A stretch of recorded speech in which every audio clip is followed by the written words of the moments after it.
Today's video is a case study of a creator who had it all, creatively, financially, structurally, and every kind of leader you can think about. I'm talking about Micheal Jackson. In the unlikely event that you don't know who Micheal Jackson is, Micheal Jackson is recognized as the undisputed king of pop. A little rundown into the accomplishment that he had in the course of the career. Is one of the most successful entertainers to walk the surface of the earth pre-internet time, and even in internet time. I'm talking about a successful man, alive and even dead. Some trophies that we can attribute to him: best-selling album, one of the artists with the best-selling album of all times, inducted into the Hall of Fame twice as a part of a group and as a solo. He revolutionized the medium of musical video, introduced or popularized the moonwalk, holding at least 39 Guinness World Record. Now that is a record. Artist of the Decade 1990 has over 100 awards to his name. And why does this matter to you as a creator? Because there's several lessons that we can learn from the creative life of Micheal Jackson. And that is what this video is about. It's going to be a two-part series. On this video, we're going to focus on what you can learn from him as a creator. And in the next part, we're going to be looking at what we can learn from the business side of Micheal Jackson.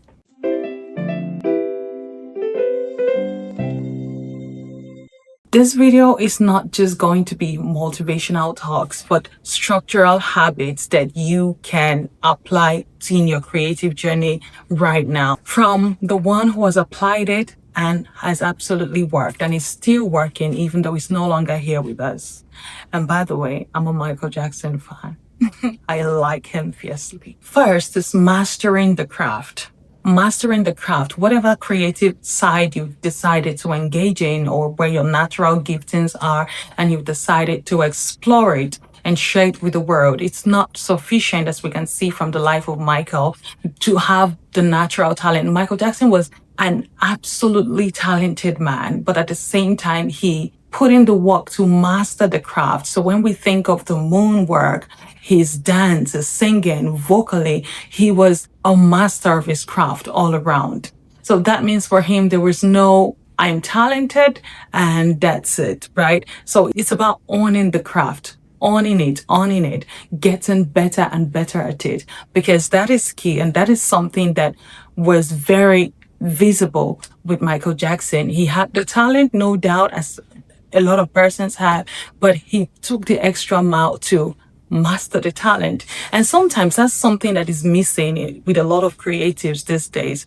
We think, oh, well, I'm a naturally talented singer, I'm a naturally talented artist. But if you're going to get to the pinnacle of that, then there has to be some mastering.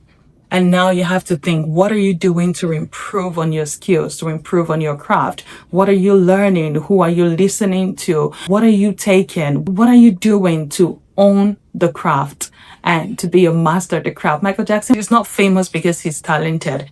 Talent, yes, but he was a master of his dance, master of his song, master of putting things together, really. So when we think about Micheal Jackson, or when we think about the legacy of Micheal Jackson, what comes to your mind is not, oh, what a talented man, or, oh, he's just overrated. Everyone whether fan or not, knew that he was a master at his craft. And that is something you and I and everyone in the creative space can take away. Second, your signature is a strategic asset. And you should think about this intentionally. When you think about Micheal Jackson, maybe what comes to mind?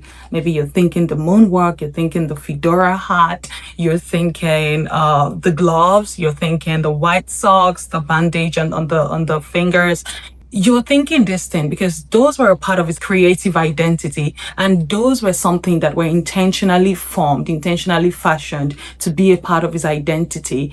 And as creatives, we need to intentionally think about what we want to represent us, what we want people to associate with us, what we want our brand to be. Michael Jackson appeared to be very intentional about these things. And as a creative, you need to ask yourself, are you intentional about your signature? Do you have a signature at all? Right? And when you think about these things, it makes him stand out from any other person. So these things here and there fused together becomes a signature. So you see, you just think about Michael Jackson and you think about these things subconsciously, you associate it with him, and that's a part of his signature. So as a creator, what is your signature? Are you intentionally working on that? Are you building it intentionally, or are you just leaving it to chance, right? So, and even when we look at modern day creators, many examples come to mind really, but just, I'm sure you can think of a creator and there's something you can associate with them. Maybe the kind of cap that they wear, the kind of glasses that they wear, the kind of headgear that they wear, just something that tells you, oh, think this, and you're thinking Michael Jackson. So what is yours? Do you have one?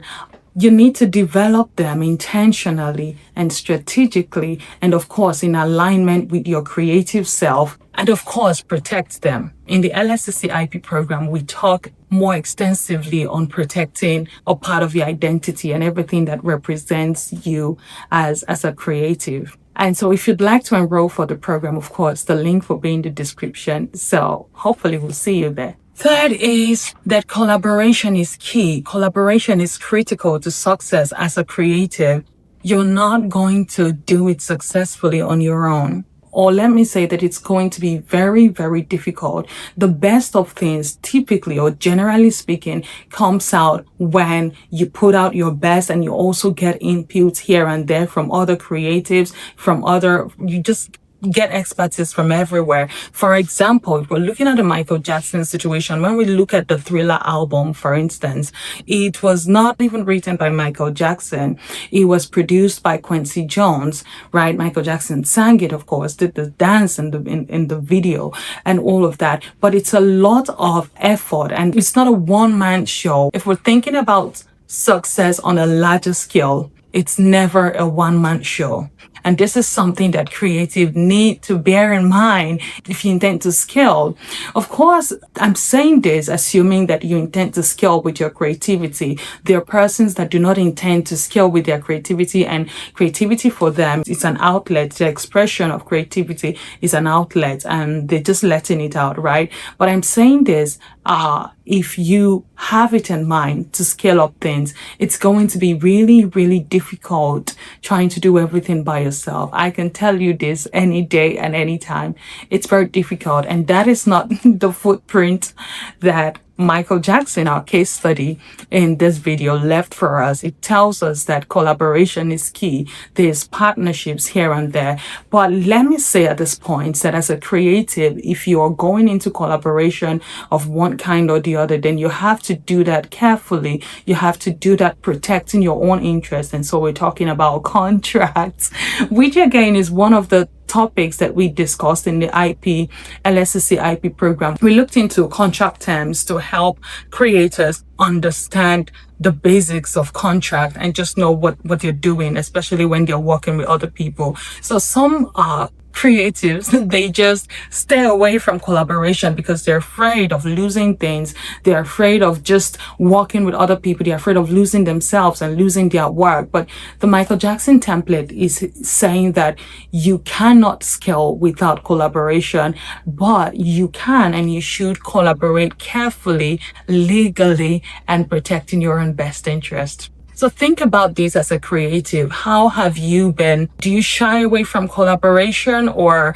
are you confident in collaborating with other people, knowing that your best interest is still going to be adequately protected? The fourth lesson that we can take away from the king of pop is the fact that great work demands great standards. So you have to go above, you have to surpass the average if you're going to do great work. And again, this video, we are focusing on the creative expression of things, right? Again, in the next series, we're going to look at the business and the legal side of things.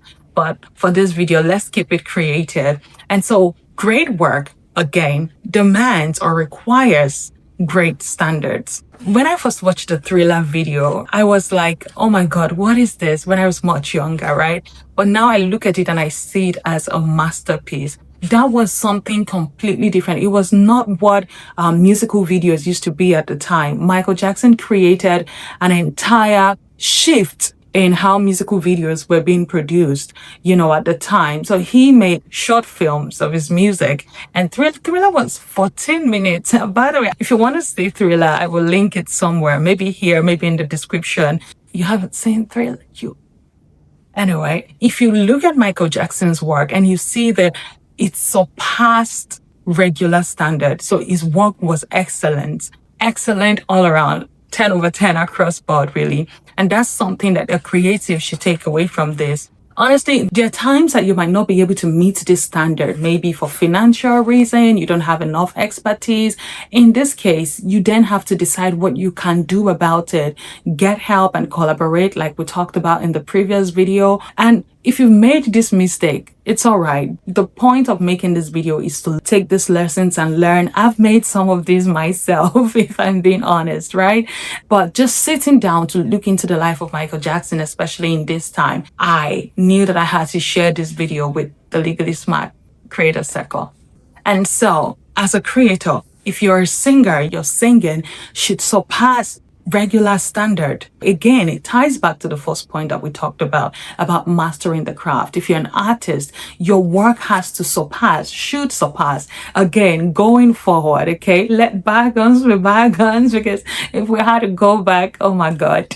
But let bygones be bygones. Going forward, you have a duty, you have a responsibility as an artist. For Michael Jackson, it was his duty to make good work. And he saw it as that. He saw it as serious work. He saw it as passionate work, but serious, and also with the level of excellence that was not below standard. And that's something that creatives and creators can take away in today's economy, especially with content everywhere and here and there. Excellence should still be the standard. That's what we're learning from Michael Jackson. And so as a creative, I would say have a minimum standard for yourself. At the very least, have a minimum standard for yourself. And I can say this, not even as a legal person now, as a creative, when the work is below the standard, it. Sometimes you can't help it, but it, okay? And have a minimum standard that you should aim to surpass every time with every work. So how do you master the craft? You master the craft in Michael Jackson's own words, study the great and become greater. You master the craft by using what you have, studying the great and becoming greater. Again, what I take away from that, and I'm happy to share with you, is not to copy other people. It is to study them. If you study other people in your field doing amazing work, you can become better yourself. But if you copy them, you lose yourself. So in mastering the craft, we're not saying copy other people. We're saying study other people, be inspired by them, and push yourself beyond limits. Push yourself and be better and better at your craft, becoming a master. There's a reason why the word is master. You don't want to be an amateur at your craft as a creator. That's not Michael Jackson's standard. That's not it at all. And next, cross-discipline research is what's the wow. Now, as a creator, am I saying master every field? Absolutely not. You should know something, at least the basis of the things that concerns you. For instance, Michael Jackson was a creator, right? He was first a creator, but then he also knew the business side of things. He also knew the legal side of things to some degree. Of course, he had lawyers. And the thing is, as a creator, especially today, maybe if you're starting out, it's either there are two options really: to get people who know these things to work with you on your journey, or then the other way, which is harder, but sometimes might be the only choice that you have, is to learn across these disciplines as well. And that's why in the LSCC IP program, creators get to learn the basics of the legal side of things as it relates to their work, and something about the business side of things, and something about monetizing their work. So again, if you stay in just the creative zone, unless you have all of these things, you might fall short in certain respects, and that is not the Michael Jackson standard. So we'll take a pause here for this series, and in the second part of this series, we're going to look at what we can learn from the business side and the legal side of Michael Jackson. Jackson when it comes to his creative work. I'm really excited to share that with you. If you're not subscribed to the channel, do subscribe to the channel and turn on the notification bell so that you never miss any of the videos that we create here at LSCC. I'm Omolereandomolere Abisola, IP lawyer and founder, LSCC, empowering creatives to protect and profit from their work. The lessons that we can learn from the legal side of Michael Jackson will be right here, and you can head over there to watch that as well. And of course, do well to share this with a creative that you know.